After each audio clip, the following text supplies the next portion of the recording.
छलकते हुए मदिरा के पात्र को चित्रलेखा के मुंह से लगाते हुए बीजगुप्त ने कहा, चित्रलेखा, जानती हो जीवन का सुख क्या है?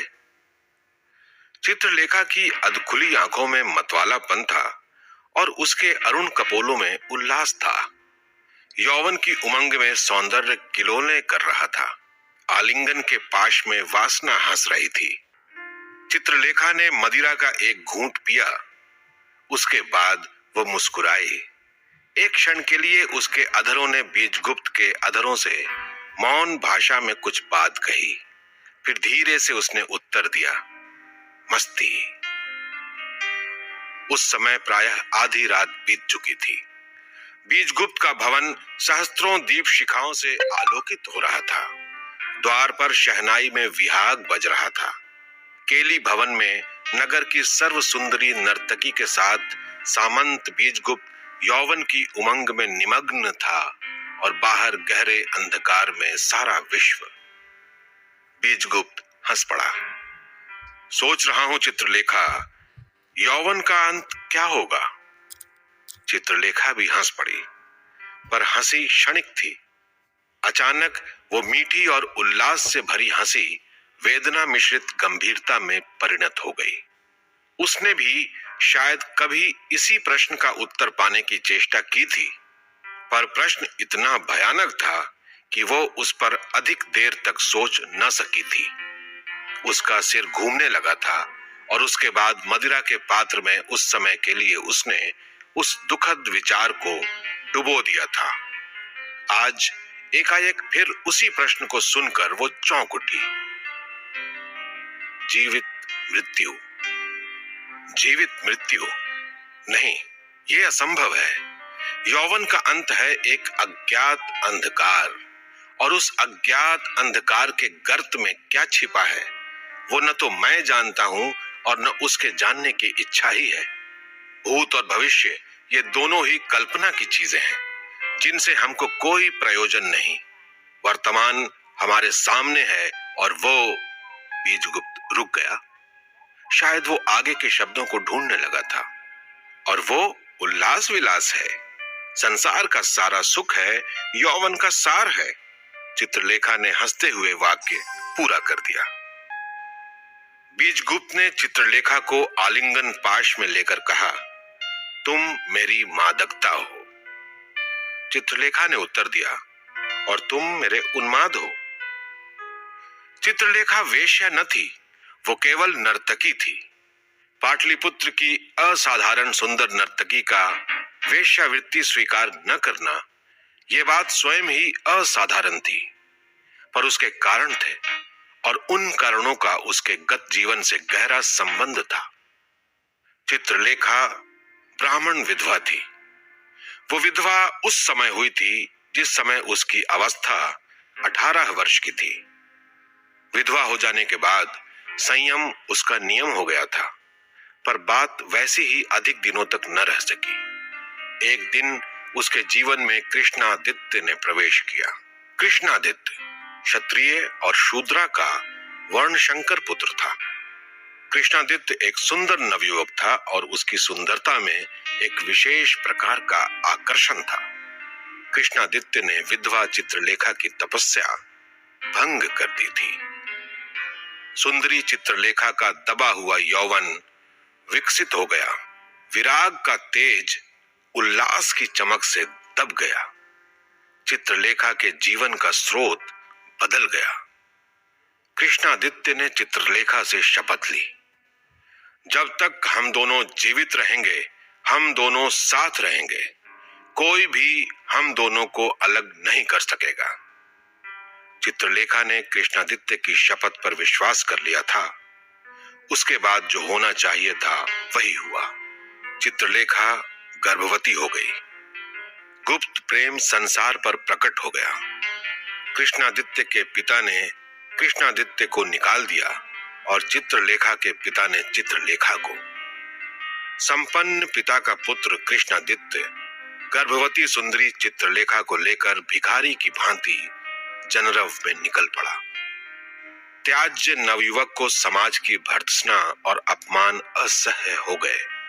इस अपमानजनक जीवन की अपेक्षा मृत्यु उसे अधिक प्रिय लगी। रह गई चित्रलेखा, उसे एक नर्तकी ने अपने यहाँ पर आश्रय दे दिया। चित्रलेखा को एक पुत्र हुआ, पर उत्पन्न होने के साथ ही वो संसार को छोड़ गया। चित्रलेखा का कंठ कोमल था और शरीर सुंदर। जिस नर्तकी ने उसे आश्रय दिया था, उसने उसे नृत्य तथा संगीत कला की शिक्षा भी दी।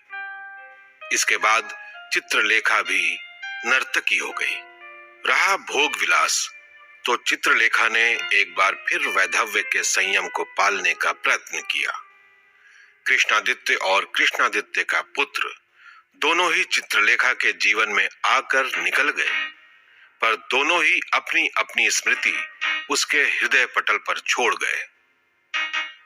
पाटलिपुत्र का जन समुदाय चित्रलेखा के पैरों पर लोटा करता था, पर चित्रलेखा ने संयम के तेज से जनित कांति को बनाए रखा। बड़े बड़े शक्तिशाली सरदार और लक्षाधीश नवयुवक उसके प्रणय के प्यासे थे, पर उसको कोई भी नहीं पा सका। जन समुदाय के सामने वो असाधारण सुंदरी आती थी और विद्युत की भांति चमककर वो उनके सामने से लोप हो जाती थी। जिसने उसे एक बार देखा, उसके हृदय में उसे एक बार फिर देखने की अमिट साध उत्पन्न हो गई। एक दिन बीजगुप्त चित्रलेखा का नृत्य देखने गया। नाचते नाचते चित्रलेखा की दृष्टि बीजगुप्त पर पड़ी। एकाएक उसका मुख श्वेत हो गया। उसे ऐसा प्रतीत हुआ मानो कृष्णादित्य स्वर्ग से उतरकर उसका नृत्य देखने आया है। वो रुक गई और एकटक अपने को तथा अपने सामने बैठे हुए जन समुदाय को भूलकर बीजगुप्त की ओर देखने लगी। बीजगुप्त युवा था। उसकी अवस्था प्रायः 25 वर्ष की थी। चित्रलेखा के सौंदर्य से वशीभूत होकर वो भी एकटक उसकी ओर देख रहा था। उसकी आंखें चित्रलेखा की आंखों से मिल गईं। जन समुदाय की आंखें उस व्यक्ति की ओर घूम गईं जिसको चित्रलेखा देख रही थी। लोगों के मुंह से निकल पड़ा, अरे ये तो बीजगुप्त है। चित्रलेखा ने भी ये सुना। अपनी भूल पर उसे परिताप हुआ, पर उससे अधिक क्रोध। बीजगुप्त की ओर से आंखें फेरकर वो नृत्य करने लगी। नृत्य समाप्त होने के बाद बीजगुप्त चित्रलेखा के सामने गया। उससे कहा, क्या कभी आपके स्थान पर आपके दर्शन कर सकने का सौभाग्य प्राप्त कर सकूंगा? चित्रलेखा ने बीजगुप्त की ओर देखा। वो हंस पड़ी। नहीं, मैं व्यक्ति से नहीं मिलती। मैं केवल समुदाय के सामने आती हूं। व्यक्ति का मेरे जीवन में कोई भी संबंध नहीं है। बीजगुप्त की आशा पर तुषारपात हुआ। उसका प्रफुल्ल मुख मुरझा गया। फिर भी उसने साहस किया। व्यक्ति से ही समाज बनता है, समुदाय बनता है। समुदाय की प्यास उसके प्रत्येक व्यक्ति की प्यास है। फिर यह भेद क्यों? भेद जानना चाहोगे तो सुनो। जिसे सब समुदाय का उल्लास कहते हैं, वो समुदाय के व्यक्तियों के रुदन का संग्रह है। निर्बल व्यक्तियों की आहें संगठित होकर समुदाय द्वारा जनित क्रांति का रूप धारण कर सकती हैं, और साथ ही जहां समुदाय से हानि की कोई संभावना नहीं होती, वहां व्यक्ति का ममत्व भाव भयोत्पादक केंद्र बन जाता है। बीजगुप्त प्रेम करने गया था, दर्शन पर तर्क करने के लिए नहीं। उसने कहा, तो फिर यह समझ लूं कि मेरे लिए आपका द्वार बंद है। बीजगुप्त के मुख पर निराशा की हल्की सी मुस्कुराहट दौड़ गई। व्यक्तित्व जीवन में प्रधान है और व्यक्ति से ही समुदाय बनता है।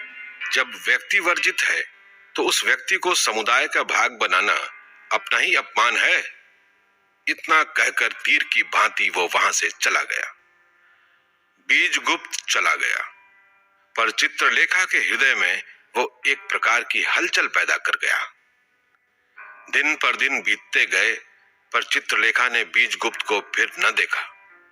कृत्रिम उपेक्षा धीरे धीरे दूर होती गई और चित्रलेखा के हृदय में बीजगुप्त की स्मृति प्रबल हो उठी। नित्य ही नृत्य भवन में बैठे हुए दर्शकों में उसकी आंखें बीजगुप्त को ढूंढती थी, पर अंत में उन्हें निराश होना पड़ता था। लाख दबाने की चेष्टा करने पर भी अभिलाषा प्रबल ही होती गई। एक दिन चित्रलेखा ने अपनी दासी से पूछा, इस नगर में बीजगुप्त नाम का कोई व्यक्ति रहता है? दासी ने उत्तर दिया, बीजगुप्त को कौन नहीं जानता? वो इस नगर का सबसे सुंदर तथा प्रभावशाली युवक सामंत है। चित्रलेखा ने दासी को एक पत्र दिया और उसे बीजगुप्त को दे देने को कहा। दासी ने बीजगुप्त को वो पत्र दे दिया। उसमें लिखा था, चित्रलेखा बहुत सोच विचार के बाद इस निष्कर्ष पर पहुंची है कि केवल एक व्यक्ति उसके जीवन में आ सकता है और वो व्यक्ति बीजगुप्त है। पत्र पढ़ते ही बीजगुप्त के सारे शरीर में सुख का एक हल्का सा कंपन दौड़ गया। उसी दिन से इन दो प्राणियों का साथ हुआ था, पर फिर भी चित्रलेखा वेश्या न थी। बीजगुप्त ने हंसकर कहा, मादकता और उन्माद इन दोनों का सदा साथ रहा है और रहेगा। चित्रलेखा, हम दोनों कितने सुखी हैं। उस समय चित्रलेखा भी हंस रही थी। इसी समय शहनाई का बजना बंद हो गया। प्रहरी ने उच्च स्वर में कहा, श्रीमान, द्वार पर अतिथि है, क्या आज्ञा है? बीजगुप्त ने आलिंगन पाश ढीला कर दिया। चित्रलेखा उससे कुछ दूर हटकर बैठ गई। बीजगुप्त ने परिचारिका से कहा, अतिथियों को यहीं आने दो। इतना कहकर उसने मदिरा का पात्र खाली कर दिया। अर्धरात्रि के समय कौन से अतिथि आ सकते हैं?